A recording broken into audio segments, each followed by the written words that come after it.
다 같이 조용한 기도 드리심으로 주일 오전 예배 시작하겠습니다.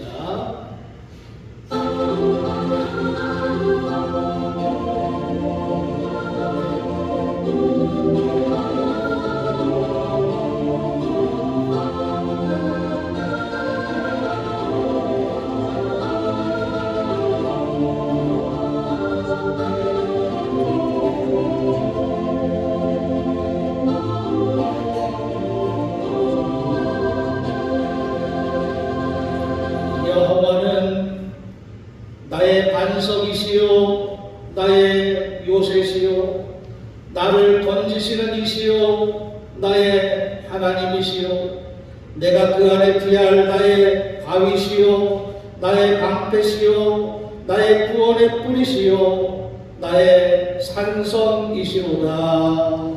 아멘. 다 같이 일어나셔서 예배 찬송 8장 찬송하시겠습니다. 예배 찬송 8장입니다.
교동문 68번 이사야 40장의 말씀을 교독하시겠습니다.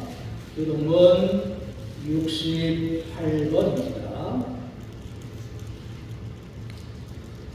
외치는 자의 소리여 이르되 너희는 광야에서 여호와의 길을 예비하라. 골짜기마다 도두어지며 산마다 언덕마다 낮아지며 고르지 아니한 곳이 평탄하게 되며 여호와의 영광이 나타나고 모든 육체가 그것을 함께 보리라.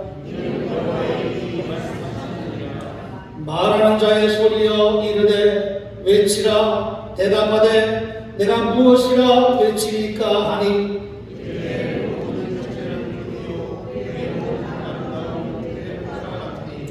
풀은 마르고 꽃이 시들면 여호와의 기운이 그 위에 붐이라. 이 백성은 실로 풀이로다.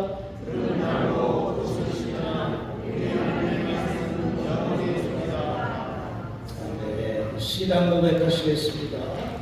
선명하사 천지를 만드신 하나님 아버지를 내가 믿사오니 그의 아들 우리 주 예수 그리스도를 믿사오니 이런 성령으로 잉태하사 동정녀 마리아에게 하시고 본디오 빌라도에게 고난을 받으사 십자가에 못 박혀 죽으시고 장사 4일 만에 죽은 자 가운데서 다시 살아나시며 하늘에 오르사 전능하신 하나님 우편에 앉아 계시다가 저리로서 삶과 죽은 자를 심판하러 오시리라.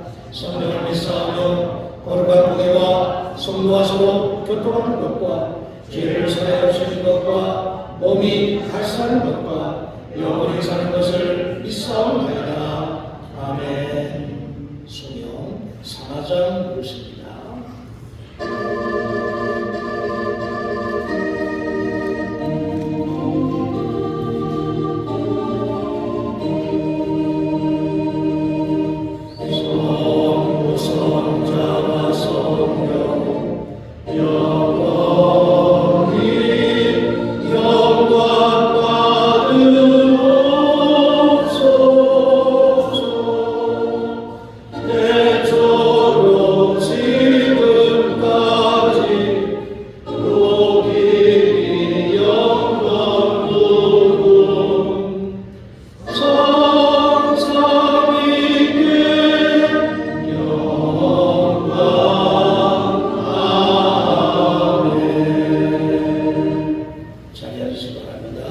이영미 권사님 우리를 대표해서 기도해 주시겠습니다.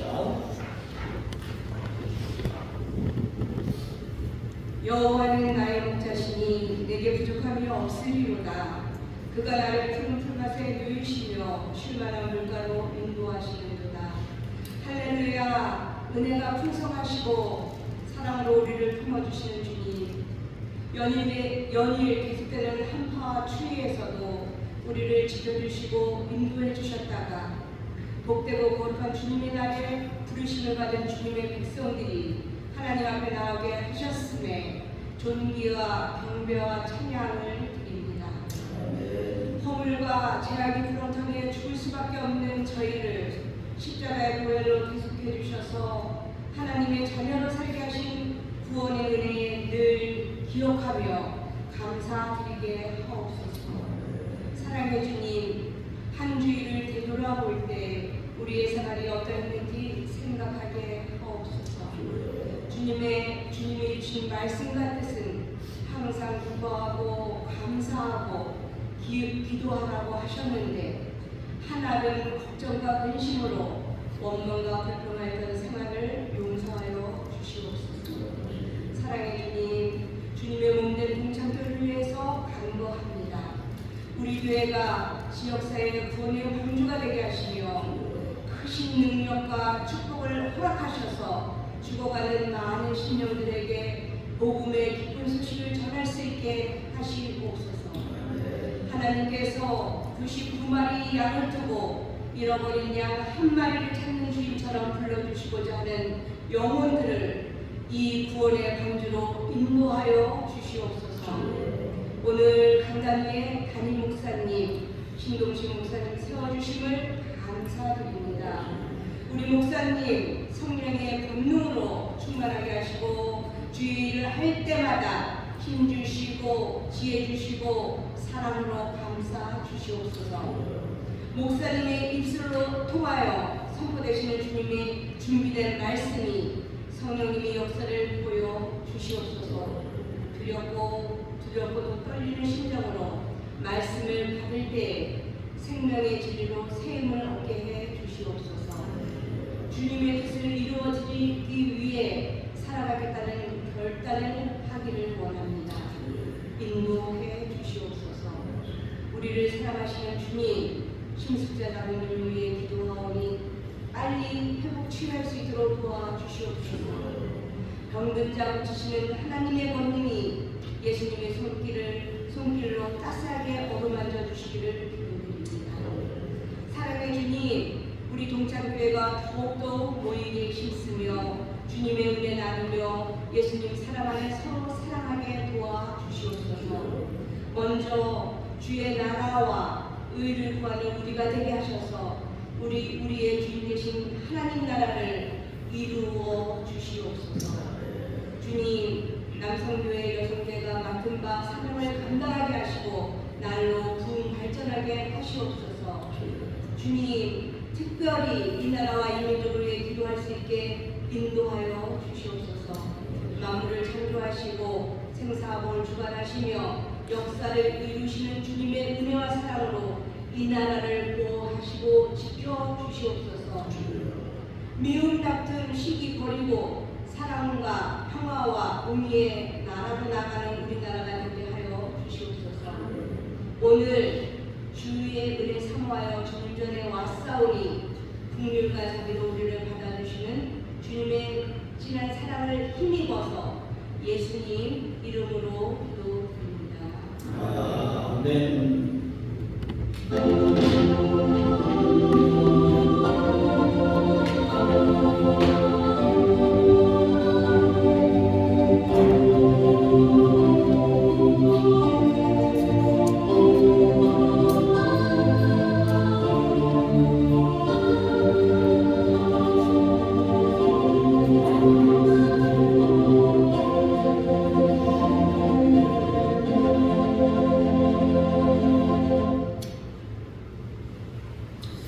찬송 94장 찬송하시겠습니다. 94장입니다.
말씀 사도행전 4장입니다. 사도행전 4장 신약성경 192쪽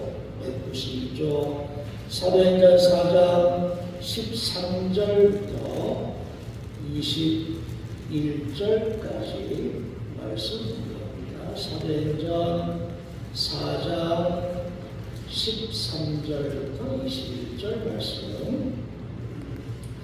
그들이 베드로와 요한이 담대하게 말함을 보고 그들을 본래 학문 없는 범인으로 알았다가 이상히 여기며 또 전에 예수와 함께 있던 줄도 알고 또 병 나은 사람이 그들과 함께 서 있는 것을 보고 비난할 말이 없는지라 명하여 공회에서 나가라 하고 서로 의논하여 이르되 이 사람들을 어떻게 할까? 그들로 말미암아 유명한 표적 나타난 것이 예루살렘에 사는 모든 사람에게 알려졌으니 우리도 부인할 수 없는지라. 이것이 민간에 더 퍼지지 못하게 그들을 위협하여 이후에는 이 이름으로 아무에게도 말하지 말게 하자 하고 그들을 불러 경고하여 도무지 예수의 이름으로 말하지도 말고 가르치지도 말라 하니 베드로와 요한이 대답하여 이르되 하나님 앞에서 너희의 말을 듣는 것이 하나님의 말씀을 듣는 것보다 옳은가 판단하라. 우리는 보고 들은 것을 말하지 아니할 수 없다 하니 관리들이 백성들 때문에 그들을 어떻게 처벌할지 방법을 찾지 못하고 다시 위협하여 놓아주었으니 이는 모든 사람이 그 된 일을 보고 하나님께 영광을 돌림이라. 아멘. 흔히 힘이 센 사람을 상징할 때 히랍 신화에 나오는 헤라클레스라고 하는 신화적인 인물을 들게 됩니다. 그 신화 속에 나오는 어쨌든 인물인데 힘도 세고 용기도 있고 지혜도 있고 하여튼 뭐 대단한 그런 인물이라고 할 수 있겠지만 사실 그 인물은 허구에 불과하죠. 신화 속에 나오는 인물. 그래서 무슨 허구적인 인물일 수밖에 없다. 그러면 진짜 힘센 사람을 들라 하면 누구를 들까? 그러할 때 믿지 않는 사람이나 믿는 사람이나 삼손을 들게 됩니다. 뭐 우리가 잘 아는 바와 같이 정말 대단한 사람이죠. 삼손은 그래서 힘이 센 사람의 상징이라고 그렇게 우리도 알고 또 세상도 알고 있습니다. 하나님께서 우리 인간을 창조하실 때 다른 피조물들과는 다른 그런 특징을 지어주셨죠. 일단은 하나님의 생긴, 하나님의 영을 우리에게 불어넣어 주셨고 그 다음에 또 한 가지 다른 특권도 부여해 주셨습니다. 생육하고 번성하고 땅에 충만하고 그리고 모든 것을 정복하고 다스려라 하는 그런 특권.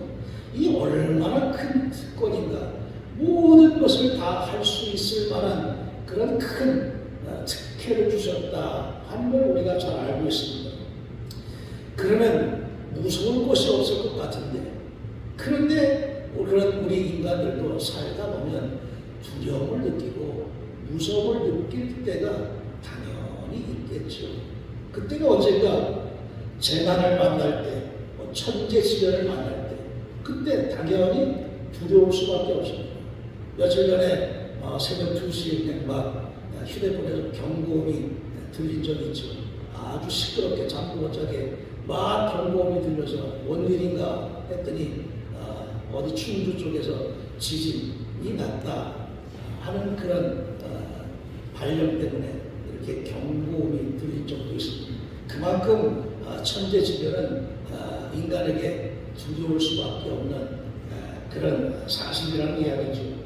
뭐 그것뿐만 아니라 전염병 같은 질병들 뭐 또는 전쟁 같은 인간적인 그런 인간의 싸움들 이런 것들 지금도 지구상에서 많은 전쟁이 벌어지고 있지만 얼마나 공포와 두려움에 살 수밖에 없을까 하는 걸 우리가 직접 피부로 또는 느낌으로 잘 알 수가 있습니다.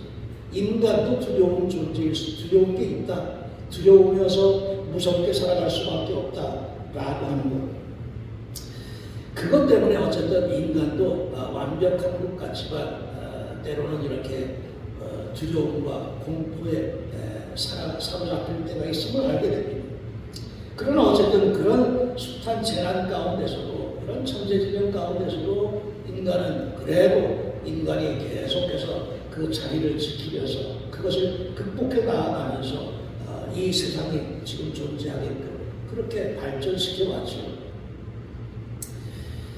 그렇다 할지라도 이렇게 불가능을 가능으로 바꿀 수 있는 힘이 있다 할지라도 그래도 어쨌든 인간은 뭔가 두렵고 무서운 그런 것이 있게 마련입니다.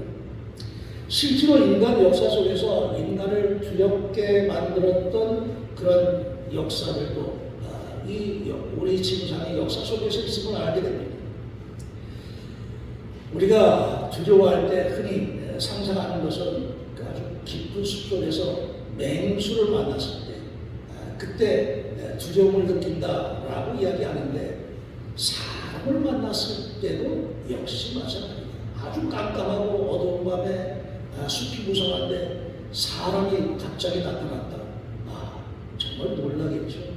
맹수만 무서운 게 아니라 사람도 무섭다는 이야기입니다. 그리고 실제로 무서운 사람들이 존재했었죠. 흔히 히틀러나 이런 독재를 일으켰던 그런 인물들, 이런 사람들은 정말 포악하면서 인간을 공포에 떨게 만들었던 그런 역사, 이런 것들이 우리 역사 속에도 있음을 보게 되면 이런 포악한 사람들이 정말 인간을 두렵고 무섭게 만든다 하는 걸 우리도 또한 잘 알고 있습니다. 그리고 대부분의 사람들은 그것이 잘못된 권력을 사용해서 그렇게 만들고 있다 하는 것을 보게 되면 권력을 준 사람들도 무섭다라는 것을 또 우리가 이렇게 간접적으로 생각을 하게 됩니다. 이렇게 권력을 가진 사람들이 자기 멋대로 마음대로 칼을 휘두르게 되면 이 지구상에서 있었던 그런 세계 전쟁, 그런 것도 나타나게 되는 것을 볼 때 이 권력도 참 무섭다, 두렵다라는 것을 생각해 볼 수 있습니다. 제가 이 말씀을 왜 드리냐 하면 오늘 말씀 속에서는 그 반대의 현상이 일어나고 있기 때문에 그렇습니다. 우리가 이 상황을 잘 알고 있습니다. 베드로와 요한 예수 이름을 증거하다가 붙잡혀가지고 공회 앞에 서게 됩니다. 당시 권력을 잡았던 사람들은 그 공회의 실질적인 의회원들, 사내들인 의원이라든가 아니면 그 당시의 지도층이라든가 그 당시에 권력을 쥐고 있던 사람들, 베드로와 요한의 입장에서 보면 그들이 가장 두려운 사람, 가장 무서운 사람이라고 분명 말할 수가 있습니다. 그런데 오늘 말씀 속에 보면 이 권력을 쥔 사람들이 어쩔 줄 몰라 하면서 오히려 그들이 두려워하고 있다 하는 것을 이 말씀 속에서 우리가 느끼게 됩니다. 완전히 정반대의 현상이 나타나고 있지 않습니까? 일반적이지 않다. 이것은 정말 세상의 권력은 다 두려워해야 되는데 권력자들이 오히려 두려워하고 있다. 도대체 이게 어떤 상황일까 하는 걸 우리가 신앙의 눈으로 다시 돌아보게 됩니다. 옥에 갇혔던 이 베드로와 요한, 이 요한을 체포했던 사람들은 바로 예수 그리스도를 십자가에 못 박고 죽였던 그런 그 무리들이었습니다. 베드로와 요한도 당연히 그렇게 죽일 수 있는 막강한 힘을 가진 사람이라는 이야기입니다. 그리고 이들이 이제 그 당시 유대 나라의 국회라고 할 수 있는 사내들인 공회 의원들이었는데 마음대로 재판도 마음대로 할 수 있고 그냥 사형 선고도 내릴 수 있을 만한 그런 지위에 있던 권력자들이라는 이야기입니다. 이런 막강한 권력과 권위를 가졌던 사람들이 베드로와 요한을 감옥에 집어넣고 여러모로 신문을 했고, 그리고 그 신문을 통해서 이들도 어떻게 이들을 베드로와 요한을 어떻게 해보려고 했지만, 다만 한 가지 그들이 두려워했던 것은 백성들의 민심. 그 민심이 두려워서 마음대로 처단하지 못하는 그런 상황이었던 것입니다. 그 민심이 무엇이었을까? 베드로와 요한에게는 바로 성령의 능력을 통한 그 권능을 통해서 많은 이적을 행했었고, 병든 자도 고쳤고, 그것을 알고 있는 많은 무리들이 베드로와 요한을 특별한 눈으로 보게 되었겠죠. 그러니까 이 권력을 가진 사람들이 베드로와 요한을 어찌할 수 없었던 그 원인은 백성들의 그런 관심과 눈, 그것도 작용을 했다 하는 것을 알게 되지만, 무엇보다 중요한 것은 베드로와 요한에게 있었던 그 예수 그리스도를 확실하게 믿는 믿음과 성령을 통해서 나타난 그 권능의 힘, 그것이 가장 중요한 저들의 힘이었다 하는 걸 우리가 그래서 깨닫게 되는 겁니다. 그런 상황에서 더 이상 이제 잡아놓지는 못하고 풀어놔줘야 되겠는데, 이게 뭔가 구실이 있어야 되지 않겠습니까? 풀어놓더라도 뭔가 구실을 찾아야 되겠는데, 이제 다시는 나가서 예수를 증거하지 말라라고 하는 그런 명령을 내리면서 이렇게 구실을 만들어서 풀어주게 된 겁니다. 베드로와 요한의 신분을 보게 되면 사실 우리가 잘 아는 대로 그렇게 지극히 평범할 수밖에 없는 그런 사람들이었죠. 갈릴리에서 고기잡이로 근근히 생계를 이어가던 사람. 더더군다나 그들이 믿고 따랐던 스승, 이미 십자가에 달려 죽어 없어진 정말 빈약한 그런 존재들. 정말 이 사람들은 신분상으로 당시에 또 사회적인 지위도 무시당할 수밖에 없는 그런 상황의 사람들. 그들의 신분상, 사회적인 지위상 모든 것을 보게 되면 정말 약하디 약한 사람들일 수밖에 없음을 또 우리가 알고 있습니다. 그런데 이런 사람들이 그렇게 막강한 권력을 가진 사람들을 오히려 두렵고 떨게 만들었던 그 힘이 정말 대단한 힘이라고 할 수 있겠죠. 강하고 담대한 힘이라고 할 수 있습니다. 삼손의 힘을 보게 되면 삼손이 아무리 강하고 세다 할지라도 무너졌죠. 그저 한 나약한 여인의 그 꾀에 의해서 막강한 힘을 가졌다고 하는 삼손도 무너지고 말았습니다. 그것을 보게 되면 세상에 가장 강하고 힘센 사람도 때로는 별 수 없다라는 걸 우리가 잘 알게 됩니다. 그런데 인간적으로 또는 세상적으로 정말 나약하다고 볼 수밖에 없는 베드로와 요한, 이 얼마나 막강한 힘을 실질적으로 소유하고 있었나 하는 걸 이 모습 속에서 우리가 깨닫게 되는 거예요. 어떻게 그렇게 될 수가 있을까? 이들 가운데는 확실한 진리가 그 안에 있었다라고 하는 것을 들 수가 있습니다. 그 진리라고 하는 건 바로 예수 그리스도시, 내가 그 길이요 진리요 생명이다 라고 말씀하신 주님, 우리가 올해 교회표 주님이 내 안에, 내가 그 안에, 이러할 때 정말 베드로와 요한 같은 강력한 힘을 지닌 그런 존재가 되는구나, 우리도 그와 같이 되는구나 하는 것을 그래서 우리가 깨닫고 믿고 살아가야 된다는 겁니다. 이 세상의 모든 사람들은 어떻게 하면 잘 살 수 있을까라는 것에 관심을 갖고, 누구나가 다 그런 쪽으로 관심을 갖고 살아가게 됩니다. 어떻게 하면 잘 살 수 있을까? 그런데 베드로와 요한을 보게 되면 정말 잘 살려면 그 권력자 앞에서 살려달라고 빌고 아부하고 아첨하고 그렇게 해서 그 위기를 모면해야 그대로 잘 살 수 있는 그런 방안이 생길 텐데, 베드로와 요한에게 있어서는 일반적으로 생각하는 어떻게 하면 잘 살 수 있을까가 아니라 어떻게 하면 옳게 살 수 있을까, 어떻게 하면 바르게 살 수 있을까, 어떻게 하면 진리 따라 살 수 있을까, 그게 가장 큰 우선시되는 삶의 관심사고 목표였다. 그랬기 때문에 진리 안에 있었기 때문에 이렇게 담대한 힘과 능력을 오히려 발휘하고 있구나 하는 것을 알게 되는 겁니다. 이것을 보게 되면 우리가 삶의 목표를 세운다고 할 때 역시 어떻게 하면 잘 살까 보다는 어떻게 하면 하나님 앞에서 우리가 바르게 살까, 그것이 우리 삶의 가장 큰 목표가 되어야 된다 하는 것을 그래서 우리도 깨닫고 살아가야 된다는 이야기입니다. 하나님이 세상을 이처럼 사랑하셔서 예수 그리스도를 보내주셨는데, 하나님께서 우리를 사랑하시고 우리를 구원하시고 그리고 우리를 하나님의 자녀로 삼아주셨다라고 하는 그 진리를 믿고 따르는 삶이 바로 이렇게 강하고 담대한 그런 삶의 모습이라고 할 수 있을 겁니다. 그래서 우리가 진리 따라 살아가는 사람만이 강하고 담대한 삶을 살아갈 수 있고, 그 신앙이 진정 하나님 앞에 인정받는 그런 신앙이라고 할 수 있을 겁니다.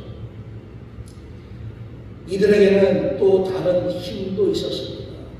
그 당시 베드로와 요한을 믿고 따랐던 많은 제자들, 또 그들이 합심하여 기도하면서 성령의 권능을 이끌어냈던 많은 신앙의 사람들, 그 사람들이 서로 합력해서 기도하고 힘써 사랑한 결과가 베드로와 요한에게도 큰 힘이 되어주었다 하는 걸 또한 우리가 다른 쪽에서도 생각해 볼 수 있습니다. 베드로와 요한뿐만 아니라 그 주변에 많은 사람들이 기도로 협력하고 사랑으로 하나가 묶여져 있었다고 할 때, 그것이 바로 베드로와 요한을 담대하게 만든 큰 힘, 큰 역사라는 것을 또한 우리가 깨닫게 되는 겁니다. 그리고 가장 중요한 것, 내가 주를 증거하지 않으면 나의 삶은 아무 의미가 없다, 그리스도만을 증거하며 살아야 되겠다 라고 하는 확실한 신앙, 그 신앙이 있었다는 것입니다. 주님은 이미 십자가에 달려 돌아가셨지만 부활의 주님을 다시 만나고, 또 주님께서 보내주셨던 그 성령의 능력을 힘있게 되고, 이제 베드로와 요한을 비롯한 제자들이 해야 할 일, 당연히 그 불을 증거하는 것, 그것이 삶의 가장 큰 목표였었다.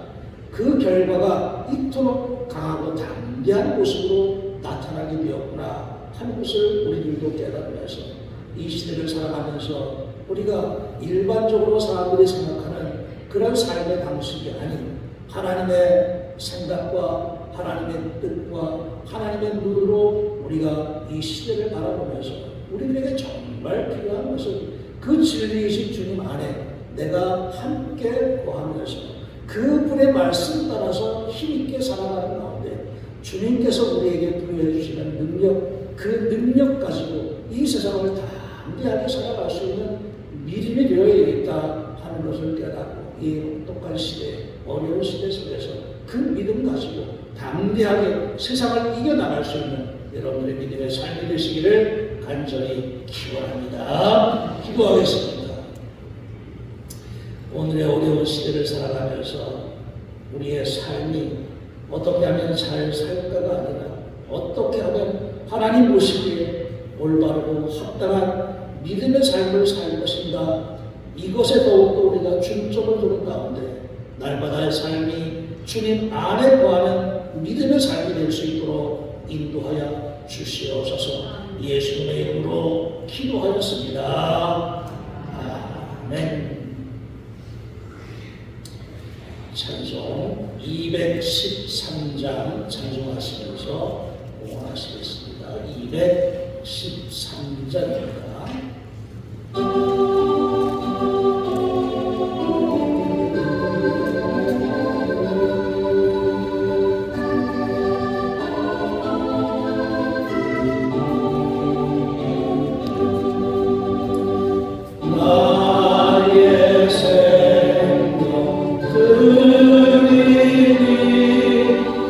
주여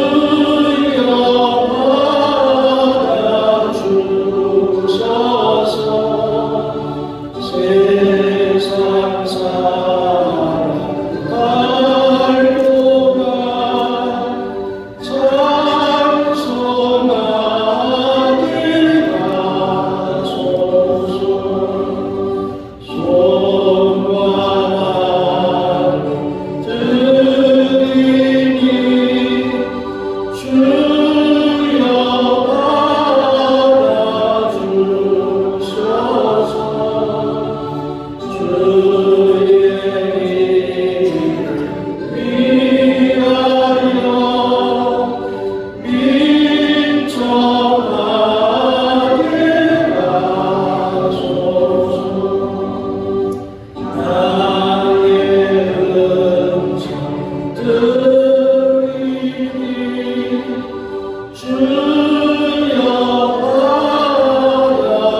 사랑을 잊지 않고 기억하는 가운데 우리의 몸과 마음과 정성 뜻 모두가 다 하나님께로 향할 수 있도록 인도하셨음을 감사드립니다.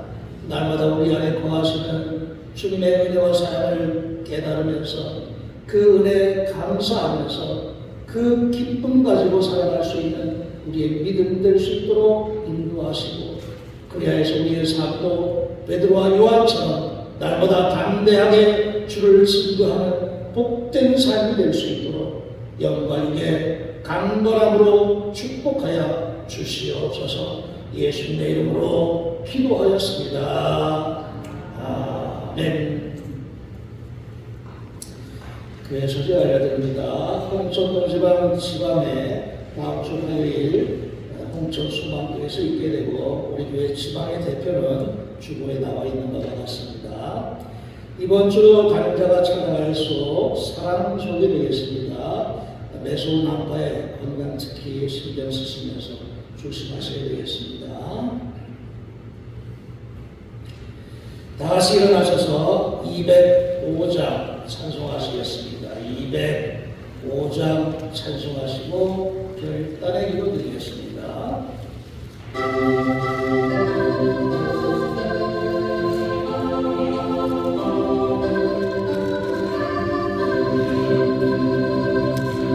주의 속으신 사랑을 말해주시오. 나 항상 듣고 말씀 또 들려주시오.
존귀하신 주님께 겸손과 감사로 나아옵니다. 죽음의 위협에도 불구하고 복음 증거하기를 주저하지 않았던 베드로와 요한의 믿음처럼 우리의 시간도 변함없는 담대한 믿음으로 주를 증거하고 나타낼 수 있도록 성령께서 힘과 능력으로 인도하여 주옵소서. 아멘. 지금은 성부와 성자와 성령님의 날마다 저희들을 돌보시고 감찰해 주시는 은혜와 사랑의 역사가 안식일을 기억하여 거룩하게 지키면서 주시는 말씀 마음밭에 새기고 날마다 주님과 동행하는 믿음의 삶을 살아가고자 기도하고 결단하는 사랑하는 모든 성도들 위해 지금부터 영원토록 함께 하시길 간절히 축원하옵나이다.